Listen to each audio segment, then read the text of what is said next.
Take two. Hey guys, episode 10 of the PF EDU podcast. Today we have a very special guest. It is his first podcast appearance. So I've been told. Greg Moore, the head strength and conditioning coach at Butler University. I worked with Greg at St. Vincent Sports Performance, what feels like yesterday, but it was 6 years ago. I know you've been at Butler since 2019, and previous to that, he was at Vandy, and previous to that, he was at St. Vincent for 13 years. And then I believe before that was at Velocity. That's right. You good, man. Look at that. Didn't even need notes for that. So I worked directly under Greg at St. Vincent. Who I believe is one of my mentors and who shaped me how I coach today. So I appreciate everything he taught me. But yeah, anything else you want to add that I might have missed in that bio intro there? No, that's great. That's a great memory. Better than the old guy who's 50 now. And I was just reminded by one of my daughters that 2 months from August 1st, I'll turn 51. So the 50 with COVID-19 and everything, the 50th year went pretty fast. Yeah, I'm 34 now, so it's getting hard to keep track of your own age. For sure.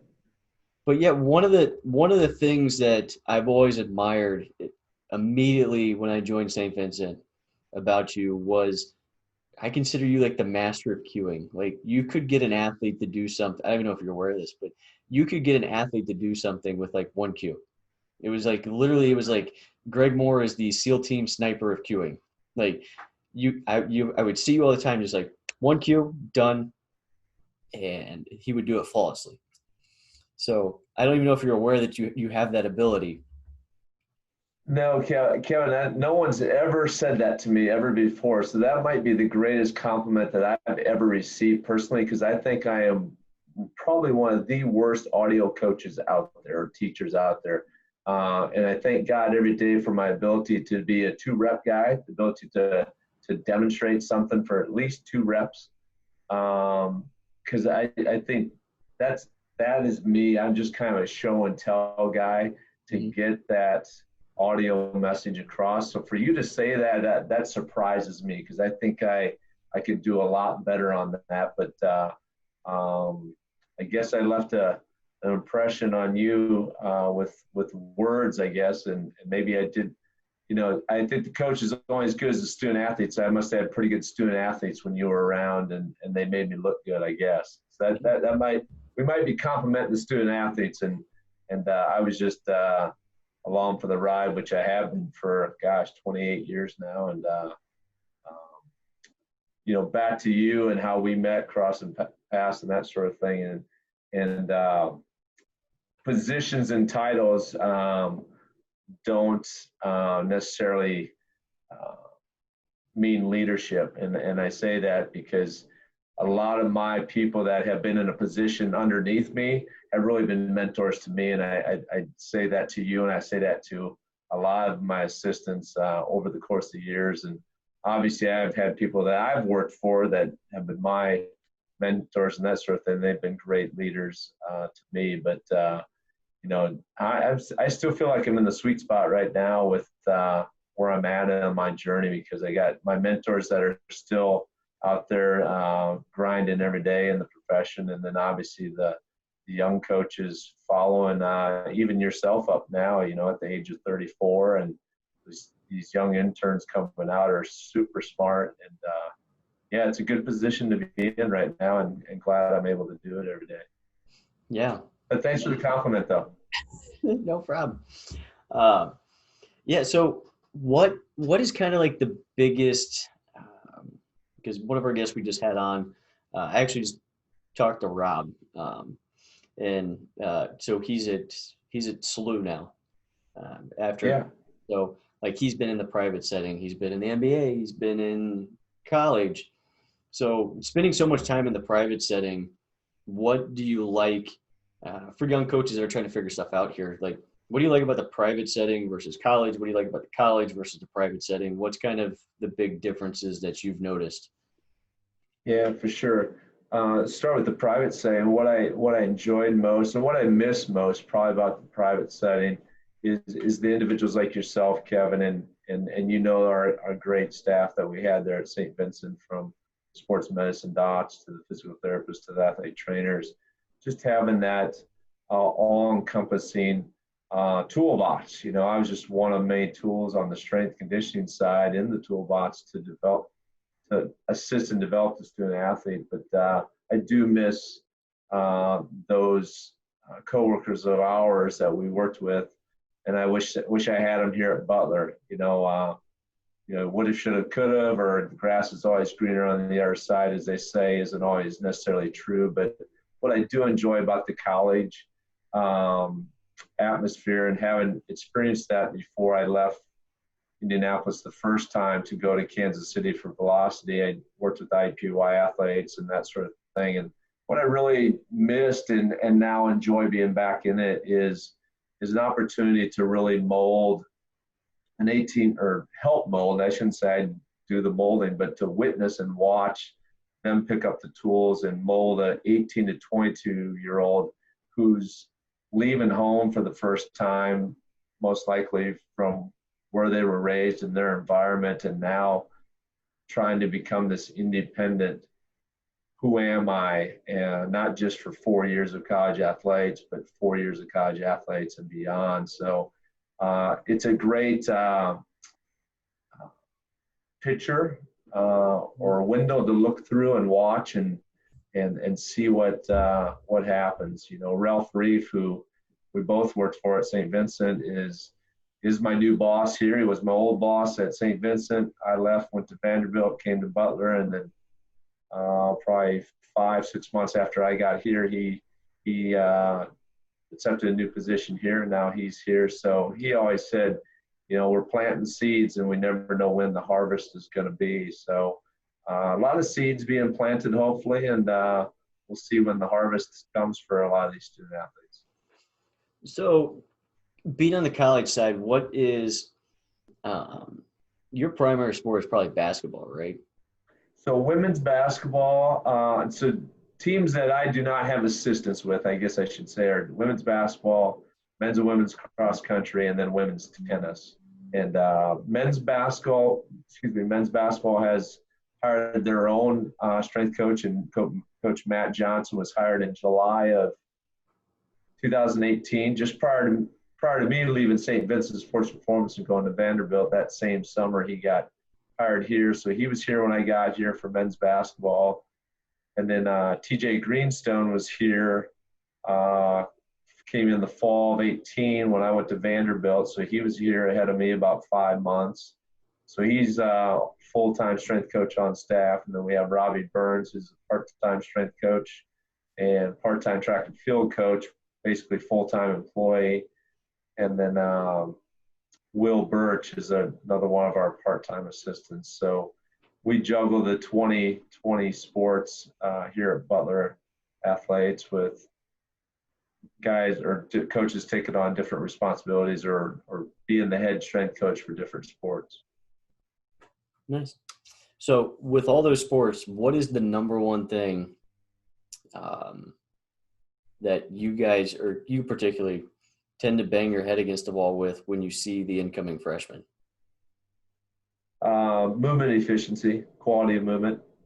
I'm trying to think of Zach's last name. TCU wrote a very, very what I would call simplistic, easy to read movement over matches. If people haven't read it, I encourage them to pick it up. You can probably read it. You should be able to read it in a day. It's that simplistic, and I don't mean that. I mean that in a very positive way, in that I think the developing student athlete chases numbers more than quality of movement. And it's interesting how history will repeat itself unless we learn from history.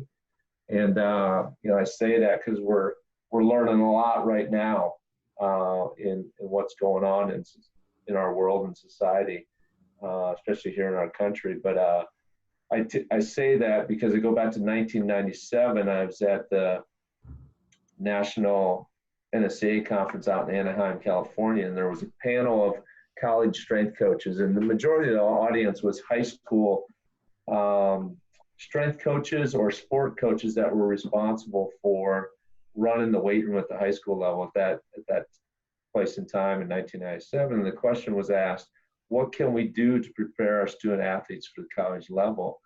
And the panel said, teach them, teach them, teach them. Technique, form, and quality of movement. Teach them the basics, get them to be good movers. When they get to us, if they got a good foundation, then we can do our job. And here we are. That was 1997. Here we are, 2020, and we're still chasing numbers, I think. So I thank Zach for writing a good book that needed to be a good reminder to all of us. No, I think that's what I thought you were going to say. So it's the reoccurring theme is like because we just talked to Rob today. It was like move well, move often. Like keep it simple, stupid. And I think a lot of kids get to college as freshmen and they expect to now I got to lift more weight. Now I got to lift even more than I was in high school. And the intensity level is going to be different. I think it's different, right? It's a different intensity level because now you're with a new band of brothers. You're with a new tribe. And I think a lot of them show up expecting to, especially the males, kind of flex and show what they can do. And it's your job. It's the coach's job to kind of break that down and be like, no, you can't even do a deep squat on the FMS. So we're not going to put a bar on your back. You're not going to front squat. And that's the recurring theme of kind of, you can, those of you who train with us, you can kind of see, okay, well, that's why Proforce is the way it is, because I'm hearing it from people that Kevin's worked with before, and that's the way it's always been. And so that's very good to hear. So with that being said, is there one kind of program or progression scheme that you guys are running there? Like, I know some people will go like, a freshman, we're going 1x20, kind of like a Michael Yes's program, or is it more of like what's kind of your program that you're doing from a long-term athletic development model there? Yeah, it's a great question. I would say COVID-19 allowed us to slow down and really define that as a staff because, I'm a look, listen, and feel guy. I'm not a cookie cutter guy. I'm not a guy that's going to hand you the program saying, guys, this is what everybody's got to run. That's a disservice to our student athletes. It's a disservice to our coaches as professionals to grow and develop into the coach or the artist that they're going to be long-term in the career. That, Kevin, had I walked in day one, February 1st of 2019, I would have had a whole bunch of job openings on staff had I done that. Perfect example of that, and I'm probably going to get long-winded on this, but look, listen, and feel. In my first 2 weeks, my goal was to meet with as many of the sport coaches, the head coaches and their staffs, and find out the pros, the cons, and everything in between. And I met with football number one. Well, TJ Greenstone, our full-time assistant here, does a tremendous job with football, and he played at Vanderbilt. He was a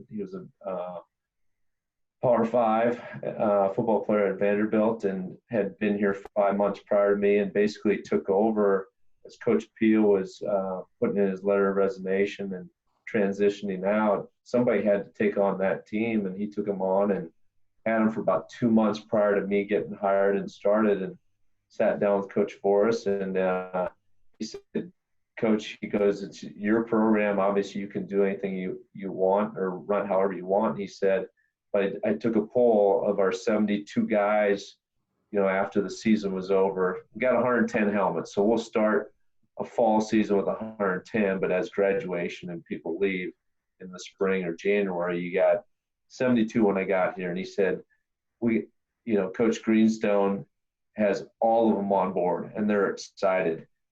Transition to kind of a new culture, new look from what they had before and that sort of thing.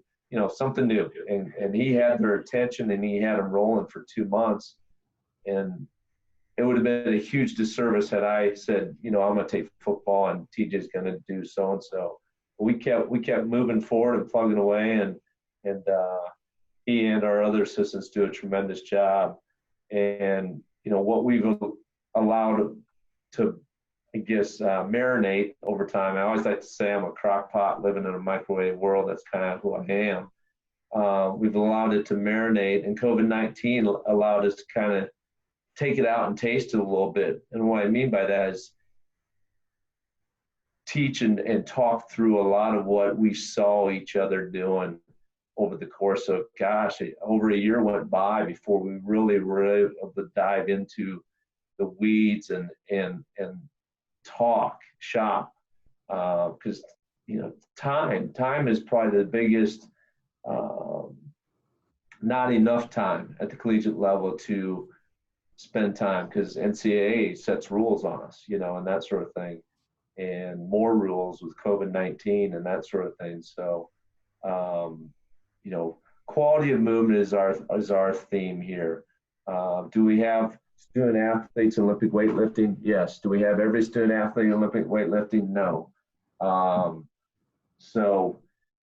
we going to put an athlete in a program, or are we going to program for the athlete? It's hard, right? It's hard to program for the athlete with 530 some student athletes, but that is our challenge. That's our daily challenge, and that's our commitment to our student athletes over the 4 years that they're here. So I love our staff. I love the people that I get to come to work with every day. We're working really hard with sports medicine, our athlete training staff, to become St. Vincent 2.0, if you want to call it, that integration of disciplines to work for the student athlete in the middle. So that was another plus to COVID-19, to really integrate and bring our two disciplines closer together. And we got a lot of work to do, but we got a good group of people that are on board to want to really take care of the Butler student athlete. Yeah, I'm glad you brought that up, because I think the one thing that I learned very, very well while I was at St. Vincent was that athlete-centered approach, where like all disciplines are working towards one common goal and one common language to improve that athlete, whether it's physicians, whether it's athletic training, rehab, whether it's the strength piece. And I like how we were able to, everybody puts their ego in check and aside, and it's all about the athlete and what makes them better. No one person felt kind of above the other entity. Like, to be able to have a doctor come over and talk to me about what he thinks I need to do on the training side, but not in a like condescending way. Like, hey, I know you're going to take care of them, but this is what they need. I trust you. Or whether it be the athletic trainers or PTs being able to come to you and have those open and honest conversations, or you go to them and they actually value your opinion instead of like, oh, you're just a strength coach. What do you know about movement efficiencies? And I don't care what you're seeing. Like, I think that was key to my progression as a coach, and where I'm trying to get the company to today. But to hear that now you're trying to reintegrate that at a college setting. And I think when I was at St. Vincent, I was like, well, this is how college should work perfectly. Like when I was at South Florida or even at UC, like it didn't work like that. Like it should work like that. And that's the optimal model. But I think like you keep mentioning how much you love your staff. Like, people don't put egos aside and check that. It becomes about like, well, I'm the head guy now. I haven't had my time to be the head guy, so I'm going to be the head guy. Like, you being able to allow a guy who for 2 months took over football and you're the new head guy, that's awesome. That speaks volumes to you and putting the athlete first. And I know when we just took over 2 local high schools, it was sit down with the coaches. What have you done? What are you doing? What do you want to do? Okay. And it's that give-take relationship, right? And we even take the time to sit down with the sports medicine staff that's completely unaffiliated with us and say, okay, well, what are the common injuries for this sport? What are you seeing? What would you like to get better with this sport? And then just kind of moving forward with that instead of here's our way, we're going to do it this way. And I think that's something that it's improving in our industry, I think, but it's not to where it needs to be yet. Because I think there is still, hey, it's my way or the highway. Like we're gonna, like your look, listen, and feel thing. That's not something that's commonly preached. Yeah. And so, I mean, I think that's awesome to hear that you guys are moving forward with that at Butler, though. Yeah, well, I think the biggest win in all of that is the student athlete when they see a team approach, and we're calling it the team behind the teams. And that's who we are with our athletic trained staff, with our sports medicine staff. You know, we don't want the spotlight. I mean, we don't want to be out on the spotlight. You know, the results are when they hit the court or field of play, and then we can step back and witness the work that they've done. But you know, just going back to who I am, I'm a, you know, the good, the bad, and the indifferent. I'm a collection of the people that I've crossed paths with over the course of my lifetime and my career, and very thankful for the opportunity to learn from those that I've had the opportunity to cross paths. So, and then the same thing with the student athletes. You know, I just got to be alongside them. You know, because I'm just a hardware store with tools, and I got to find contractors that want to use my tools and build something great. But they're the builders. They build something great. I just kind of guide them along. That wrench is for this, and that hammer's for this, and they go to work. What are you guys doing from an assessment standpoint? Like, are you evaluating all incoming freshmen, or do you evaluate each team during a certain period? What's kind of your standards on that? Yeah, it's going back to COVID-19. This will be the first school year. We're hopeful, right? We're hopeful that we'll get the opportunity to have everybody here. We're still planning to have everybody here starting school August 24th.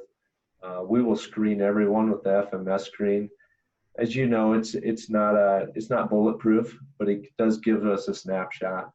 It gives us something to a starting point.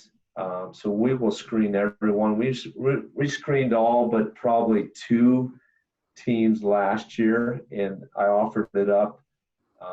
So I got here in February 19, and then as the school year finished out and meet with coaches, and for the off season, the summer, I said it's not mandatory, but I'll offer my services up to screen everybody on the FMS, and then had some of our staff assist with some of those, and all of our staff will assist with them this time. But we came out of COVID-19 and said, you know, that's something that we want to do.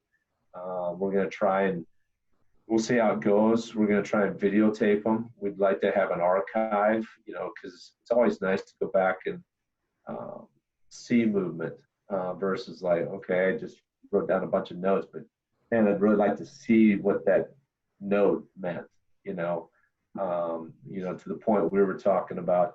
You know, I know Elite Form's got the camera system at the racks and that sort of thing, but I was asking the question the other day, man, it'd be really nice that, okay, you got your rack platform, to do these cameras today. And this is a question I don't know, because I haven't reached out to find the answer, but can they show you everything that's happening, not just above you, but it'd love to be almost like a 3D video of movement that just, it captures everything, and bam, you could go back to athlete A's workout and pull up whatever you want to look at, because man, I'd really like to look at that closer. If it's not out there, there's a sales pitch for all the technology people. Yeah, some techie out there just got a business off that. There you go. Just remember the guy that you heard it from, because I just, you know, Kevin, I know you value movement, and I'm just a geek on that, and my wife thinks I'm going to put us in the ditch one of these days watching people run down the street or along the road as we're going by them. So she prefers to drive these days, which is probably safer at my age. I do the same thing. We'll be driving. I'm like, oh, that person probably has so much hip pain. God, just Yeah, watching the heel yeah, striker with the bad arms and oh. yeah. Um, but yeah, that so here's a question that I really wanted to see what you might have an answer for. Okay. Because you guys did a great job with the NFL Combine program that we had at St. Vincent. So how do athletes get speed, in your opinion? How does an athlete get faster? They picked their parents very well, Kevin. um, so so here's the question. So you and I, and let's bring 8 other people in the room. So now we get 10, okay? We all go around the room, we ask, define fast. We might get 10 different answers. So your definition of fast, my definition of fast might be completely different. So will everyone be fast? Depends on who you ask, but everyone can become faster to the point of whatever their ceiling is. Right. Brandon Johnson, I always joked, and Brandon and I spent a lot of time at St. Vincent. I was there 13. I think he was there 10 years of that 13, where we worked together with the NFL Combine program. And we always joked about it. It's just a smoke and mirrors show when it comes to NFL Combine training. We always felt like we took the first two weeks to really get them recovered, regenerated from a long, hard college football season, but college career, if they were there 4 or 5 years potentially, that's a lot of miles on the tires. And so we felt like, again, we need to get them recovered, regenerated, and moving well. And then our hope is, can we get them back to their best ever? Whatever that was, we felt like if we could get them opened up and moving better, that there was a gift inside them that no one had ever seen, just by getting them opened up and becoming a better mover, that we could get them back to their best ever, whether that was at their junior day, running a 4.5 or whatever. And then if we could squeak something else on them because we cleaned them up a little bit or gave them the tools to clean themselves up. And most of the time it works, Yeah. But again, it's a given day that they're being tested. It's a snapshot, right? It's like the FMS. I screen you here. And going back to the FMS, how much of it is, some of it's hardware, but some of it's software.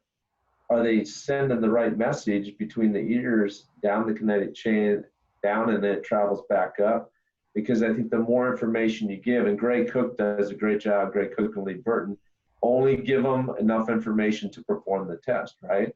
In the FMS tree.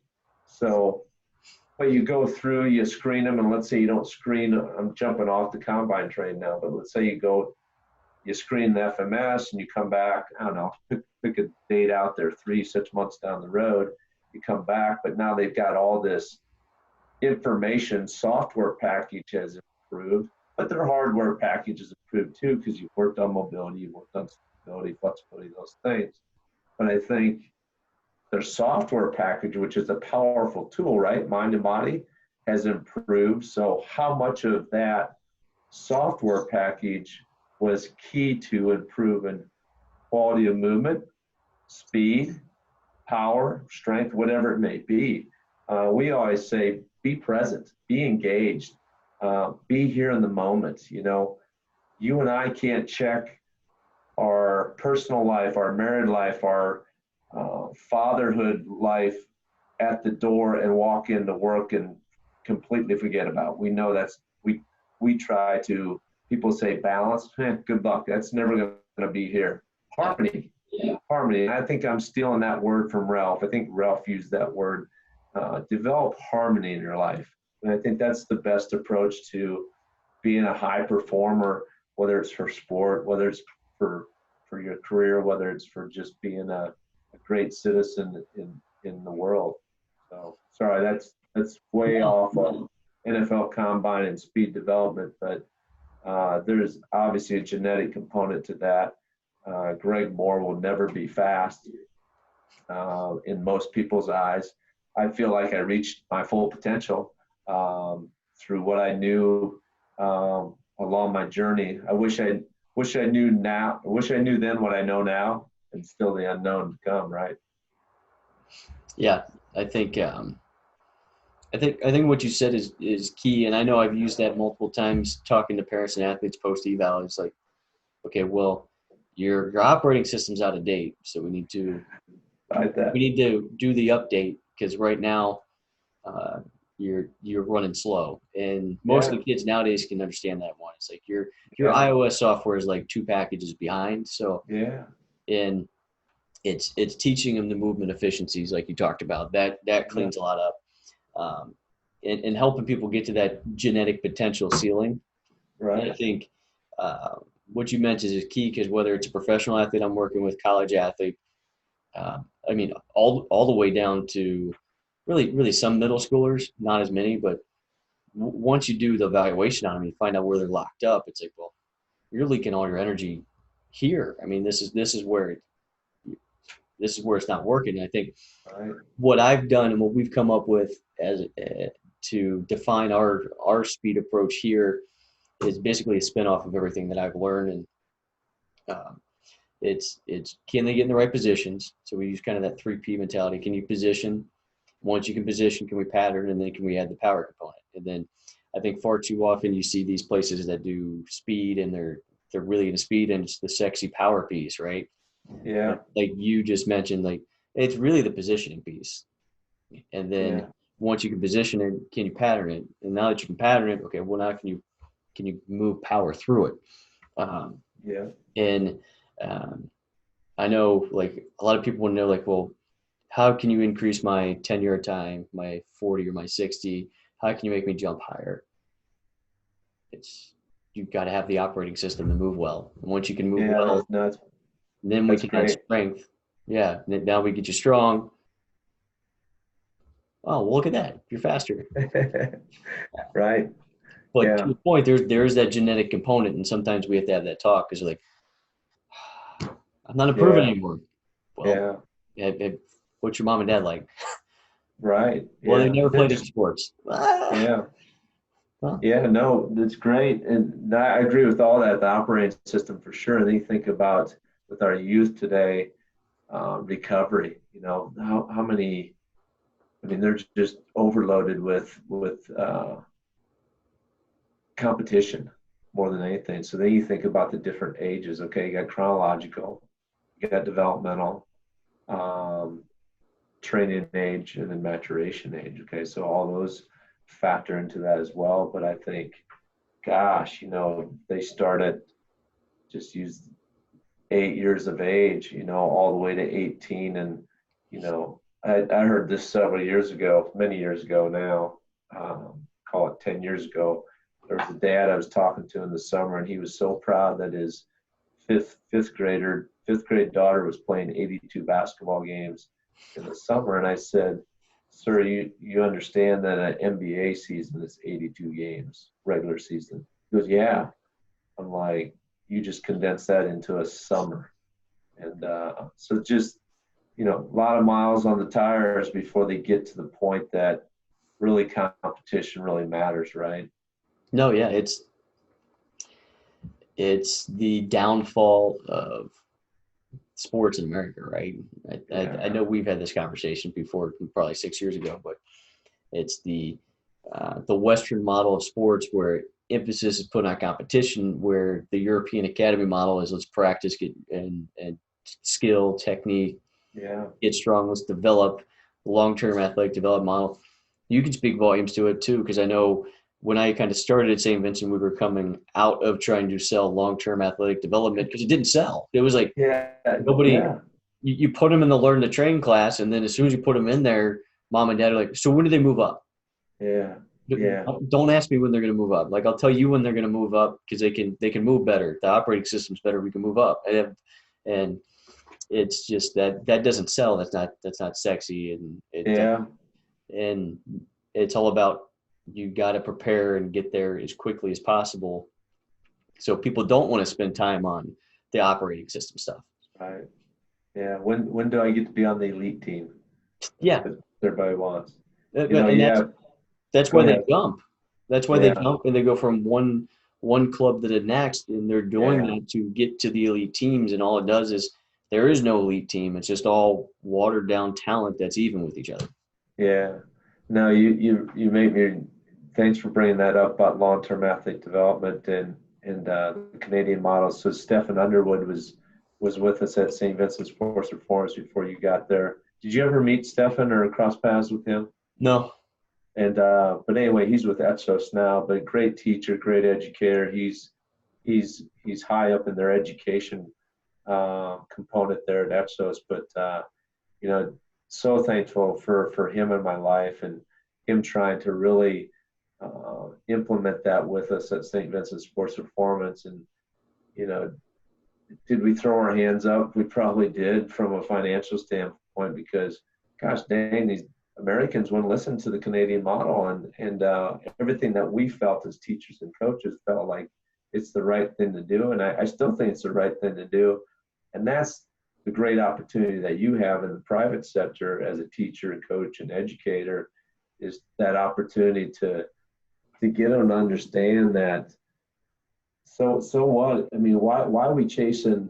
You know, go back to chasing numbers over movements. You know, in our industry, why are we chasing the fifth grade national championship if we're trying to develop them into the best version of themselves, which is a long ways away from fifth grade, hopefully, in their athletic world. But how many times do we see that sell short uh, from emotional, physical, mental burnout before they maybe even get to college level? I see it here daily. I saw it at Vanderbilt. I saw it in the private sector. Do you see it? Yeah. And that's I think that's something that we as adults in the industry just need to continue to try to get that voice to be heard for the health and well-being of the student athlete. Yeah. And I think it's we kind of got around it because we just do like there's just generic labels. So it's like junior class, middle school, high school, college Right. club. Like you either fit in that bucket or you don't. There's no moving up and down. And the training plan is according to what they can do, right? It goes back to the evaluation process. Like each person's plan is individual. Like I have a few middle schoolers that need to be in the high school class because I know they're going to be bored in the middle school class. Like they have a good operating system. They can move. We could skip. Patterning's good. So we'll make those calls. But it's crazy how youth athletics has become just in the short amount of time that I've been in the field. So yeah. A lot of work to be done still, obviously, right? Great opportunities. I don't have all the answers. They got way more questions than I do answers, but I think, you know, my old saying, I'm a crock pot living in a microwave world is like, everybody wants to stick it in, hit 30 seconds and bam, we got instant results. And it just doesn't work that way, unfortunately. Well, that's probably the nice thing about being at a university like Butler. Like you don't really have to. It's not a huge school, so you're not getting the quick one and dones all the time. So you can kind of take your time to implement the training style that you want and slow it down for them.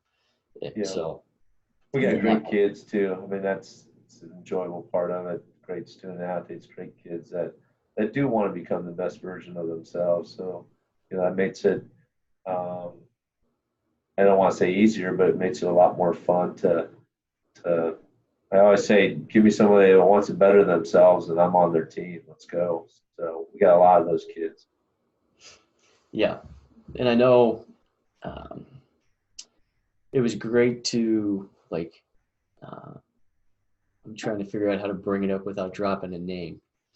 But the one athlete, I'll see if you can pick him out.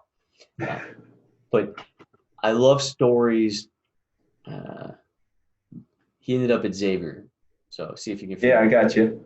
Yeah, like you had told me, like I started with him as a middle schooler and he was a turd. Like to see athletes like that they just stuck with it Yeah. And then finally at some point it just clicks and like, oh, Yeah. I got to do this stuff and pay attention. Yeah. Like Yeah. that's No, that's great. So that goes to the had the sport specific skill, but did not have the athletic movement to go with it. And so this individual started at the age of 12. By the time he was 14, somebody told me he was a really good basketball player. And I said, we're talking about the same person, Well, then I didn't see him play till the championship game of his freshman year. He was a starter at the high school they went to, and he led them to a state championship. Well, then fast forward to his junior year, they got knocked out in the first game of the tournament, postseason tournament. That was on a Friday. That Saturday, the day after, he texted me and said, "Can we start training Monday?" And that's when so when you say the light bulb goes off or they figure it out, his light bulb went off. And so then the skill level and the movement or the strength conditioning piece started to rise together. The skill level is here on the court, but his athleticism was down here, and now it took it to a whole another level. And as you said, yeah, he went on and got a college scholarship, and he's playing professional basketball today because he figured it out. He figured it out soon enough. Yeah. Yeah, because those are fun. Those are fun times to watch and see, and when kids figure it out, because then it gets pretty fun. Yeah, because we all have the athletes where you're like, oh my God, if they just figure this out, they won't piss this down the drain. And then you have some that just that just never clicks. Yeah. You're like, man, if he could have been really good if he just understood what this side of the spectrum can do for this one. And trying to get athletes to understand that it's more difficult than it should be. Like, okay, put the work in here, and then this will improve. Yeah. I think I'm starting to see the pendulum swing, and parents starting to get that, where it's like you'll get calls or they'll come in and be like, I'm looking for hitting or pitching instruction. Do you do that? No, but I guarantee I'm going to make him hit the ball further, and he's going to throw the ball a lot harder. Oh, really? How? Well, I'm going to improve athleticism. Yep. Oh, so now, like, I had somebody ask me, like, I think the kid was 11 or 12, and the parent goes, should I spend the money on you or a skill instructor? And I go, well, I'm going to make the skill instructor's job a lot easier if he's with me. And I was like, you can give him to me for 6 to 8 weeks, and I guarantee you it's going to be a lot easier for that skill instructor. He's like, we keep talking about, like, the hardware is improved. Like, the operating system. So today, would you say it's our parents or our general population out there the light bulbs getting brighter than it was 6 years ago when we were at St. Vincent together? Oh yeah, absolutely. Like the questions that I'm asked today are far different than the questions that I had before. Before it was about like, oh, can you make them faster? Yeah. Can you make them jump higher? Yeah. Now it's like, oh, well, how are you going to make them throw harder? How are you going to make him hit the ball further? How are you going to increase his speed? Like just the level of awareness about what we do. Like I remember when I first started in this field, and granted I've only been in it for like 12 years. Like I used to have to explain to people what a strength and conditioning coach was. Oh, you're a strength coach? What's that? Is that like an athletic trainer? No. So what do? I train athletes. Like, oh, you're like a personal trainer? No, not really. And then you'd be like, well, I'd make them faster. Oh, you should just do like some agility ladder stuff. Nah, like, maybe if I'm having a bad day and I don't want to coach, I'll use an agility ladder. But they just don't. The level of awareness is really shot up in what people want, and they view this as something that's needed now instead of something. Well, that's encouraging. That's good to hear. Yeah, that's good. That's very encouraging. But yeah, I don't want to take up too much of your time. No, it's all good. So, great chatting with you, and thanks for coming on the podcast. And hopefully this drops some knowledge to somebody out there and they can improve. But yeah, appreciate you. Well, thanks for having me on, Kevin. Thanks for all that you do. And thanks to everyone out there that works with student athletes. Keep doing what you're doing. It is a true blessing to work with student athletes, and stay positive and stay safe and healthy out there.